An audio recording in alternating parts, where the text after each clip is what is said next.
11 millions, c'est le nombre de nuitées enregistrées en Bretagne en 2024, dont 21% en Ille-et-Vilaine.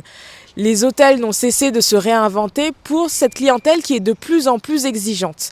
À l'approche de la Saint-Valentin, comment est-ce que les professionnels du secteur font pour gérer cette affluence? Nous sommes partis aujourd'hui à la rencontre de ces professionnels qui ont décidé de réinventer le secteur de l'hôtellerie. Hop, donc le sauna ici, et il suffit simplement de tourner là.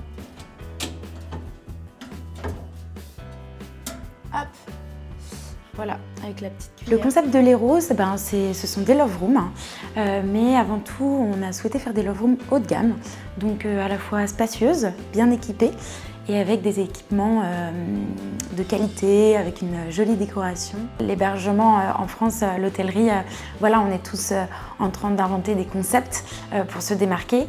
C'est un secteur ultra concurrentiel et donc en effet, il faut sortir son épingle du jeu avec un esthétisme qui sort de l'ordinaire. Ici, il y a des jouets coquins. On vend des jouets coquins aussi. On ne peut pas les mettre à disposition pour des questions d'hygiène. Donc, tout jouet déballé doit être réglé à la sortie. Donc voilà, là, c'est la pièce phare en général que les clients adorent, qui est vraiment waouh, avec un miroir au plafond, les pierres apparentes du coup de l'ancienne cave qui était cette pièce. Notre second love room. Hop, rentrée.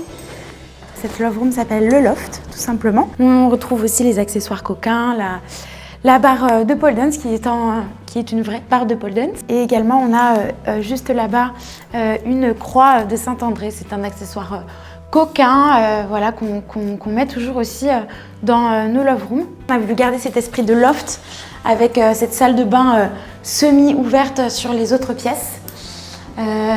Et donc là, pour le coup, c'est une baignoire balnéo, donc qui fait aussi du bain à remous. Mais du coup, voilà, ça a vraiment un système de baignoire.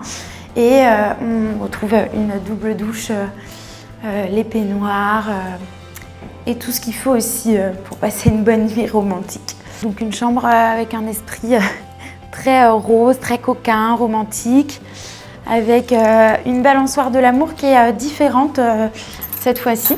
Les gens adorent ces accessoires-là, avec aussi le sofa tantra.